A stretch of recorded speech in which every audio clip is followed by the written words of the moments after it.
Histoire Géo au tableau te parle aujourd'hui de médias, opinion publique et crise politique en France depuis 1890. Voilà, c'est H2, le deuxième chapitre d'histoire du programme et qui couvre une très longue période, plus d'un siècle, qui concerne l'histoire de France et qui concerne la période véritablement où les médias de masse vont prendre de plus en plus de place, vont triompher dans cette société. Alors les médias, bien sûr, c'est la presse écrite, c'est la radio, c'est la télévision, et puis tous les modes de communication, de diffusion de l'information qu'ont permis le numérique depuis les années 1990.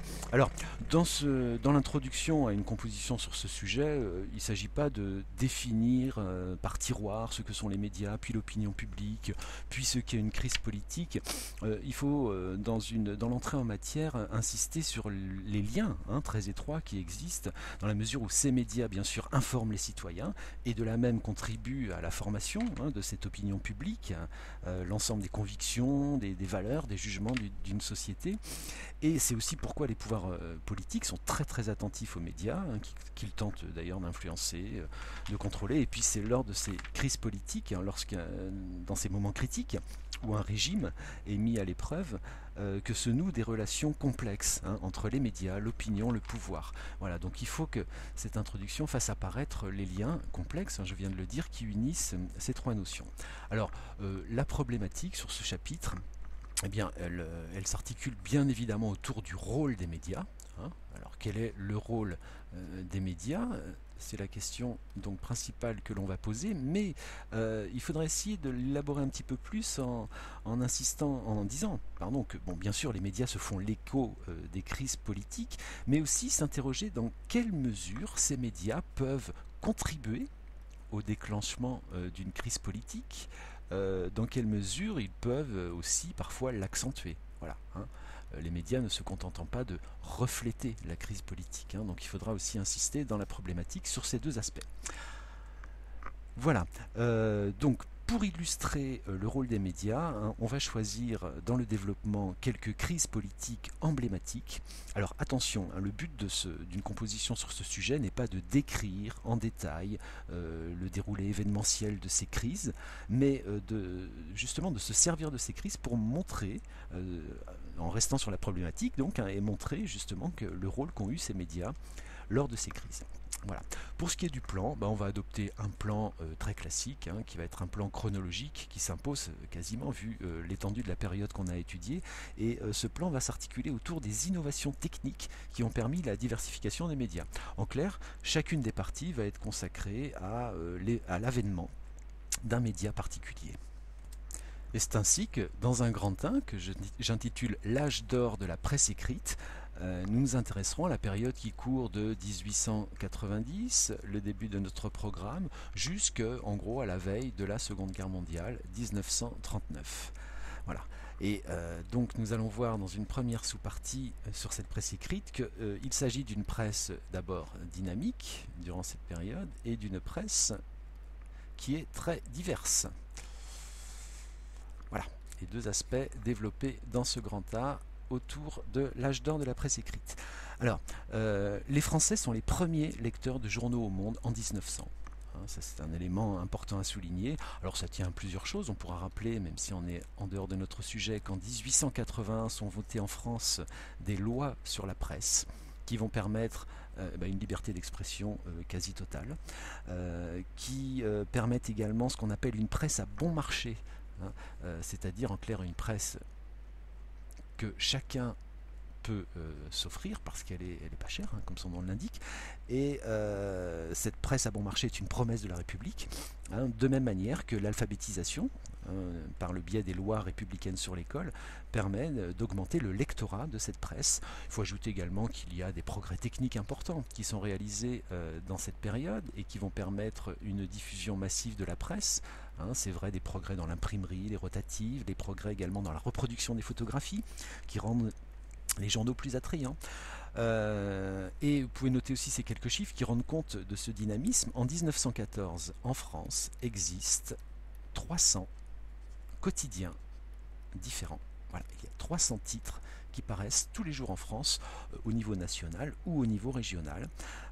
Quelques chiffres encore pour illustrer cette dynamique. On estime qu'autour de 1870, la France compte environ 1 million de lecteurs. Et à la veille de la Première Guerre mondiale, en 1914, nous sommes passés à un chiffre de 10 millions. Vous voyez, c'est des chiffres qui sont très faciles à retenir. Hein, voilà, un million singulier.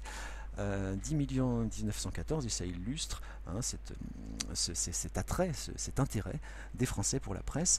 Au-delà de ça, c'est une presse, je le disais, qui est très diverse.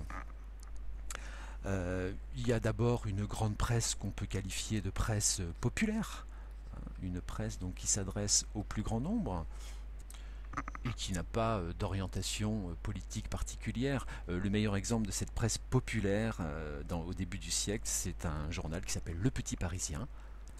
Voici un exemplaire du Petit Parisien de 1900 avec un dramatique fait divers rapporté à la une. Voilà, un journal qui s'intéresse à des informations très diverses et en particulier donc les faits divers. Mais il y a aussi une presse qu'on peut qualifier une presse d'engagée, de politisée.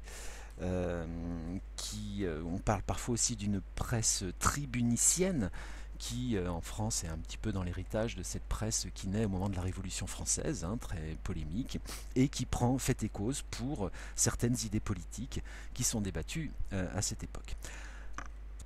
Alors après ce rapide panorama de ce qu'est la presse au début du XXe siècle en France, nous allons dans un grand B étudier de plus près comment cette presse a joué un rôle précisément dans ces crises politiques. Et la plus grande crise politique à la charnière entre la fin du XIXe et le début du XXe siècle, c'est l'affaire Dreyfus. Voilà, affaire Dreyfus avec un seul F. Alors, je répète, hein, le propos n'est pas ici de détailler l'affaire précisément. On rappellera juste qu'il s'agit donc d'une affaire d'espionnage qui met en cause l'armée, qui met en cause les valeurs de la République, une affaire qui se déroule sur une période qui court de 1893 jusqu'en 1906, mais le temps fort de cette affaire est entre 1897 et 1899. On peut même dire que le point d'orgue de cette affaire Dreyfus est l'article que Émile Zola fait paraître en 1898 dans un journal qui s'appelle L'Aurore, et cet article intitulé « J'accuse », que vous connaissez si vous avez quelques souvenirs de vos cours de première. Dans cet article, donc, Émile Zola prend fait et cause pour Dreyfus et s'exprime dans un grand quotidien que l'on va qualifier de quotidien dreyfusard. Voilà. Tandis que d'autres quotidiens, et vous pourrez retenir le nom de La Libre Parole, peuvent être qualifiés de quotidiens anti-dreyfusards. D'ailleurs, La Libre Parole est le journal qui a lancé l'affaire. Voilà. Et donc, l'affaire Dreyfus illustre parfaitement cet affrontement politique qui se joue par journaux interposés entre les Dreyfusards et les anti-Dreyfusards. Les journaux vont produire quantité de caricatures sur l'affaire, des preuves réelles ou imaginaires. Des hommes politiques et des intellectuels de renom prennent position. On évoquait à l'instant Émile Zola, ce sera le cas également de Jean Jaurès, de Georges Clemenceau, des grands hommes politiques du début du XXe siècle. Et cette affaire va profondément influencer l'opinion publique à travers les informations que délivre la presse.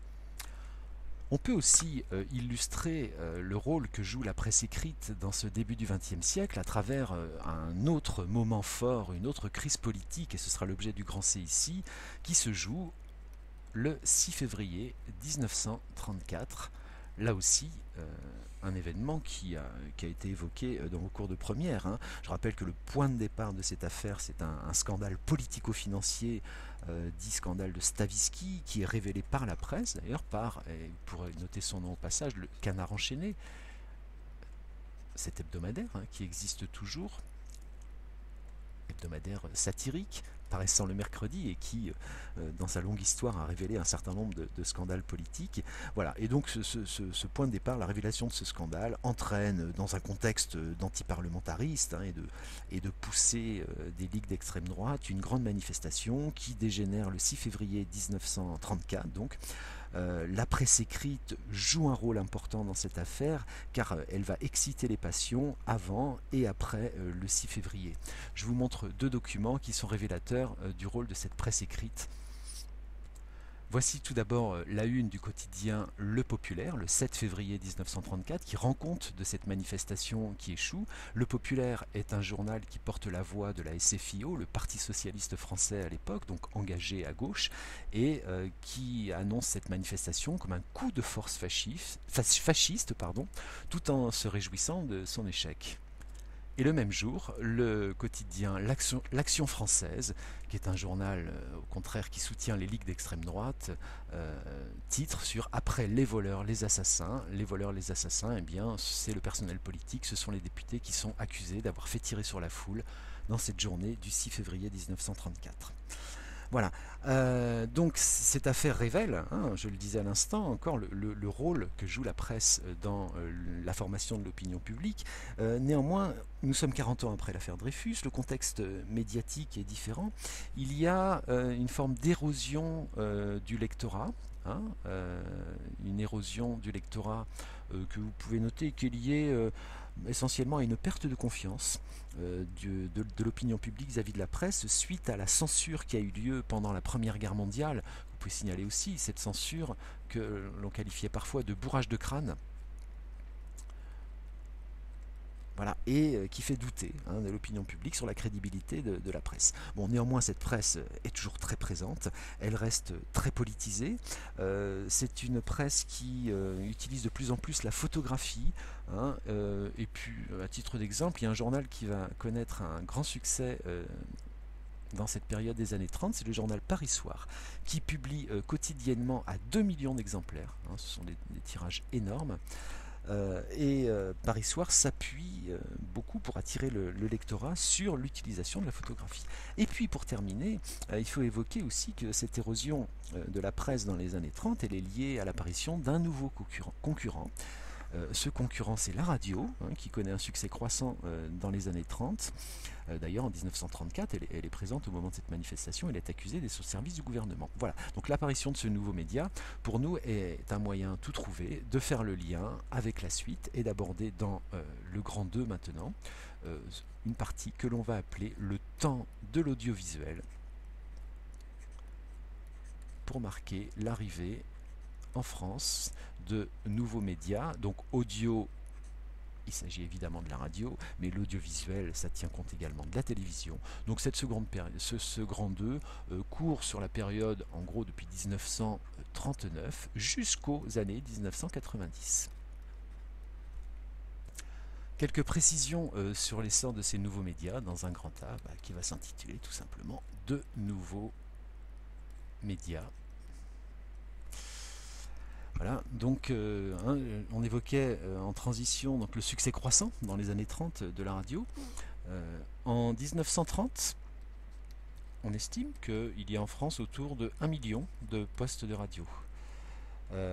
En 1939, donc moins de 10 ans après, ce chiffre est passé à 5 millions. Voilà.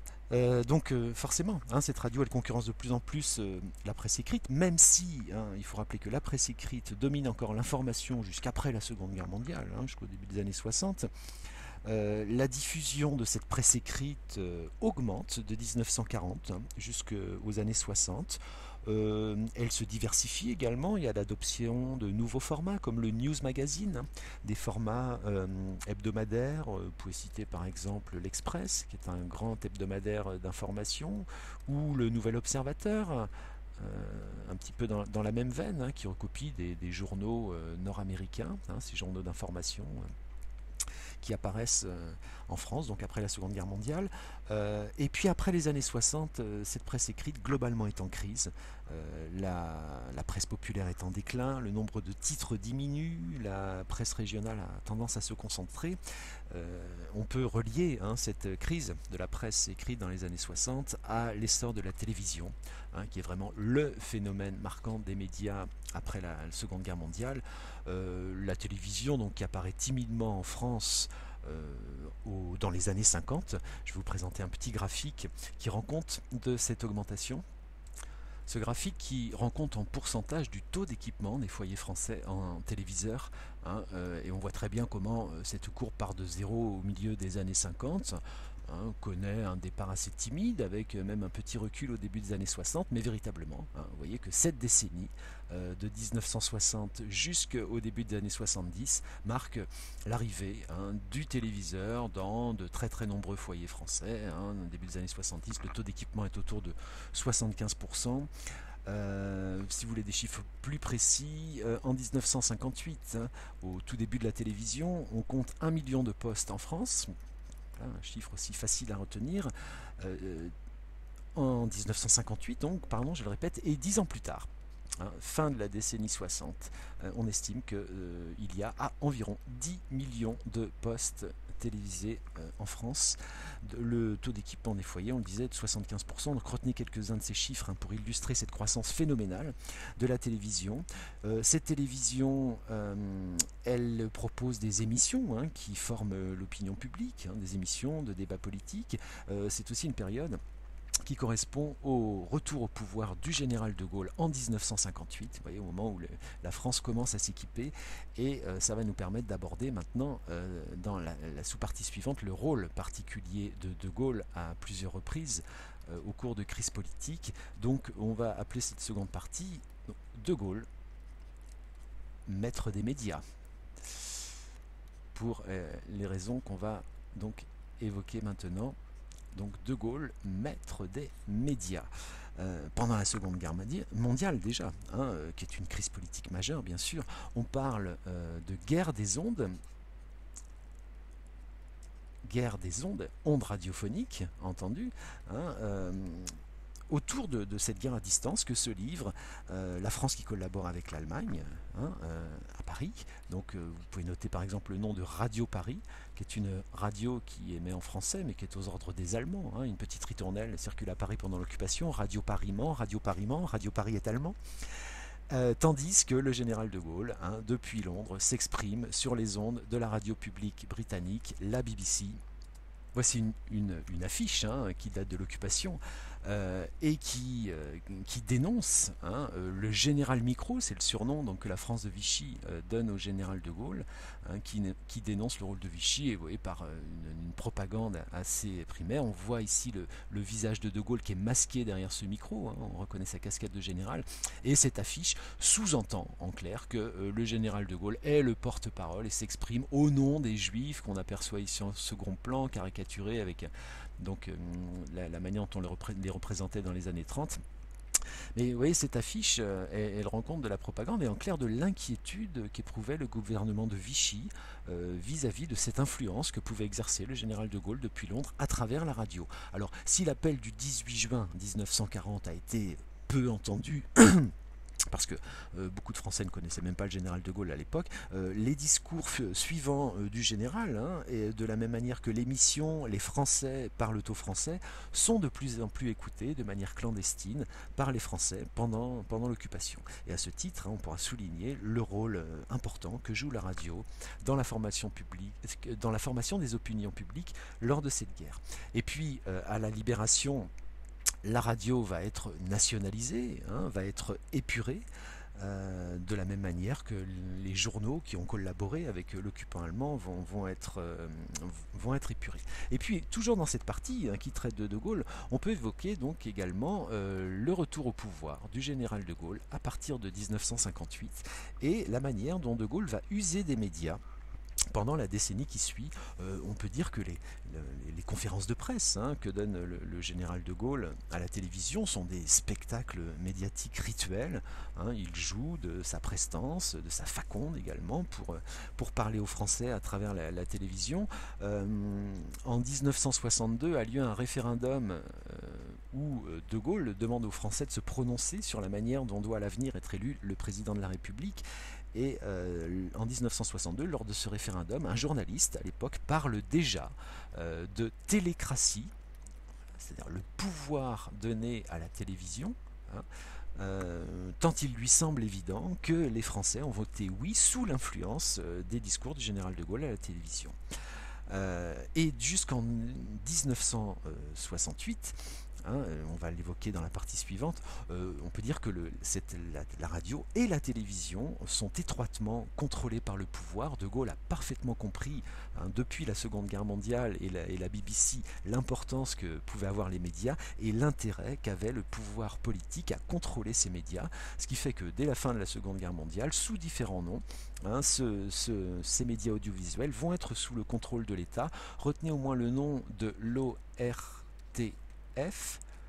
donc l'Organisation de radio-télédiffusion de France, qui dans les années 60 et encore les années 70, puisque l'ORTF existe jusqu'en 1974, est donc l'organisme d'État qui contrôle l'ensemble des diffusions à la radio et à la télévision. Il existe dans tout gouvernement un ministre de l'information qui peut jouer de son influence pour décider du contenu des programmes qui sont diffusés dans ces médias audiovisuels.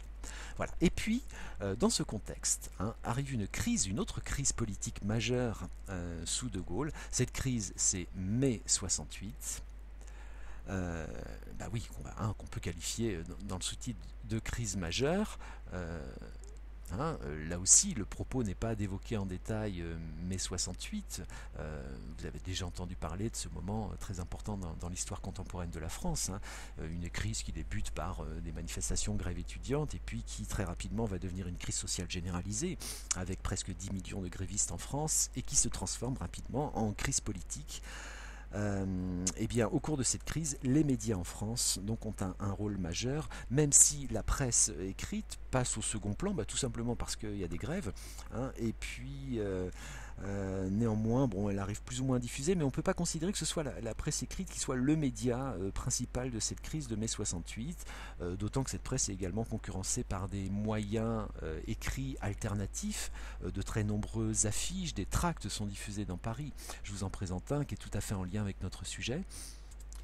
Une affiche réalisée par les étudiants des Beaux-Arts parisiens, une affiche qui est très connue, qu'on pouvait retrouver sur les murs de Paris. La police vous parle tous les soirs à 20h. Donc le profil d'un CRS, et vous voyez le micro devant CRS, on retrouve ce sigle de l'ORTF qui suggère donc en clair que tout ce qu'on peut entendre à la radio, à la télévision, en clair viennent du pouvoir. Et c'est vrai que le service audiovisuel va être paralysé par cette crise. Il est d'abord réticent à couvrir les événements, et puis très rapidement une grande partie de l'ORTF est en grève. Donc réticent, et ça montre bien effectivement, ça donnerait raison à cette affiche qui dit que l'information audiovisuelle est censurée en grande partie par le pouvoir. Il n'empêche que la radio va jouer un rôle très important durant cette crise. Alors disons d'abord d'une façon générale que l'écoute de la radio, on en parlait dans les années 30, s'est considérablement généralisé dans les années 60. Le taux d'équipement en radio, notez-le, il est supérieur à 90%. Par foyer. Et puis un autre fait qui joue en faveur de la radio, c'est l'invention dans les années 1950 de ce qu'on appelle le poste à transistor, qui correspond en clair à une miniaturisation de la radio, c'est-à-dire que la radio dont on parle depuis les années 30, ce sont des postes qui sont très volumineux, qui trônent souvent au milieu du salon. L'invention et la diffusion du transistor va permettre, dès la fin des années 50, des appareils beaucoup plus petits, beaucoup plus mobiles, dont on va pouvoir se servir en toutes circonstances, y compris dans les manifestations. Donc ça, c'est une des raisons, mais la seconde raison de l'importance de la radio pendant mai 68 tient à l'existence, et ça il faudra le retenir, de ce qu'on appelle les radios périphériques. Voilà, les radios périphériques, c'est leur nom donc générique, périphérique parce qu'elles émettent depuis l'extérieur du territoire français. On peut citer par exemple donc Radio Luxembourg, qui comme son nom l'indique, émet depuis le Luxembourg voisin. Citons également la radio Europe 1, qui existe depuis 1955 et qui diffuse depuis l'Allemagne à cette époque. Et donc ces radios ne sont pas soumises à la censure de l'État, ne sont pas soumises à l'ORTF, et elles vont donc devenir, par leur liberté de ton, les relais de cette crise. Elles vont devenir aussi les informateurs des manifestants, on le disait tout à l'heure, on écoute la radio dans les manifestations, et donc on a ces journalistes de ces radios périphériques qui s'expriment en direct, et qui permettent à l'ensemble des Français d'être tenus au courant de l'évolution de cette crise majeure. La reprise en main à l'issue de la crise est néanmoins très ferme. Dans l'ORTF, de nombreux journalistes vont être licenciés et le gouvernement va reprendre de manière tout à fait assumée le contrôle de ces moyens audiovisuels. Il n'empêche, une fois de plus, les médias ont joué une crise majeure, la radio particulièrement, dans cette crise de mai 68. Bien. On avance et on passe donc maintenant au grand 3, que l'on va intituler tout simplement recomposition à l'ère numérique. Recomposition, en clair, comment la donne médiatique qui existe depuis des décennies va être complètement bouleversée par l'arrivée de ces nouveaux moyens de communication et d'information, Internet, les téléphones portables, les tablettes, etc. Alors, comme on l'a fait dans les parties précédentes, on va commencer par un grand A qui fait le point sur la situation des différents médias à cette ère numérique. Alors, je n'ai pas rappelé les époques, mais l'ère numérique, c'est donc à partir des années 1990. Et on va voir que d'une manière générale, le paysage médiatique se caractérise par une plus grande liberté. Voilà. On est resté sur le contrôle des médias, en tout cas des médias audiovisuels, par le pouvoir à l'issue de cette crise de 1968, eh bien la presse va se libérer, en particulier donc dans l'audiovisuel. Une date majeure, c'est 1981, l'élection de François Mitterrand, qui correspond à l'apparition des radios libres, qui peuvent donc, depuis le territoire français, émettre librement, quasiment à la même période, 1982, c'est l'apparition, 1982, des premières télévisions privées, en France également. Donc il y a une diversification de l'offre télévisuelle depuis, et donc plus grande liberté parce que ces nouveaux médias audiovisuels vont plus librement exprimer des opinions diverses et donc par là même influencer toujours l'opinion publique. Pour ce qui est de la presse écrite, eh bien, on peut considérer que cette presse quotidienne est en crise. On a déjà signalé comment elle subit la concurrence de la télévision à partir des années 60. Eh bien, cette presse écrite traverse véritablement une crise avec l'émergence de ces nouveaux médias dans les années 1990. Alors, ce graphique rencontre des exemplaires vendus annuellement en France par la presse quotidienne. Alors, on ne va pas tellement tenir compte de cette courbe bleue parce que vous voyez, cette chute phénoménale là, en 2007-2008 correspond à la disparition de très nombreux journaux gratuits. Mais on va donc s'intéresser ici à la courbe orange, et on voit très bien comment entre 1982, la date est peut-être pas très claire, pour vous, entre 1982 et 2012 ici, on constate une lente érosion du nombre d'exemplaires publiés, puisqu'on est à un total de plus supérieur à 5 milliards en 1982 et que le total des exemplaires dans une année, on s'entend, est de tout juste 4 milliards. En 2012, cette érosion se poursuit. Bien sûr, on l'a expliqué, c'est lié avant tout à la concurrence des nouveaux médias numériques. De nombreux titres disparaissent aussi par concentration, c'est-à-dire des grands groupes de presse qui rachètent des titres et ces titres disparaissent parfois. Voilà comment il y a une très très grande recomposition dans ce paysage des médias à partir des années 1990. Bien. Une crise particulière qu'on va évoquer ici, dans un grand B, voilà, on va se mettre en blanc, dans un grand B, c'est la crise qui intervient le 21 avril 2002. Voilà. 21 avril 2002, là aussi on rappelle rapidement que 21 avril 2002, ce sont les résultats du premier tour de l'élection présidentielle en France. Et cette élection va révéler une surprise de taille. Voici tout de suite une illustration. Voici l'image que les Français ont vu apparaître sur leur téléviseur à 20h avec, aux surprises, Jean-Marie Le Pen, le candidat du Front National, présent au second tour de l'élection présidentielle, puisqu'il va devancer le candidat socialiste Lionel Jospin de quelques points. Alors on peut considérer que c'est un séisme politique et ça va reposer la question du rapport entre les médias, les crises politiques et également les sondages, puisque les sondages, même si dans les derniers temps ils révélaient une montée du Front National, étaient bien loin de cette réalité. On accusera également les médias d'avoir mené une campagne sur des thèmes sécuritaires, en abordant avant tout des questions voilà, d'insécurité au quotidien. En clair, les médias sont accusés de faire le jeu du Front National, le média audiovisuel en particulier.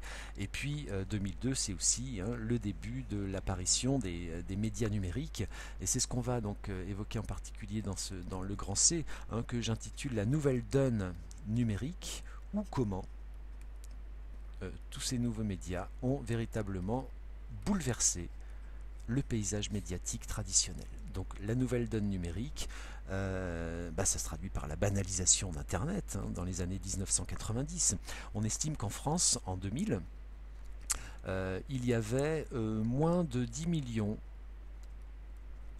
de personnes qui avaient accès à Internet. 10 ans plus tard, en 2010, on estime que ce sont près de 50 millions de personnes, c'est-à-dire l'immense majorité de la population française qui a accès à Internet. Alors Internet a permis la diversification de ces médias. Il y a des sites d'information en ligne. Vous pouvez noter par exemple le site Mediapart, qui est une publication exclusivement en ligne d'informations très politiques, mais il y a également de très nombreux blogs, les réseaux sociaux qui jouent le rôle de diffusion de l'information. En clair, l'opinion publique est transformée par cette information qui circule toujours plus, qui circule toujours mieux, et qui circule jusqu'où? Est-ce que ça veut dire, comme le titrait un quotidien français il y a peu de temps, que nous sommes tous journalistes? Voici la une de Libération de 2005.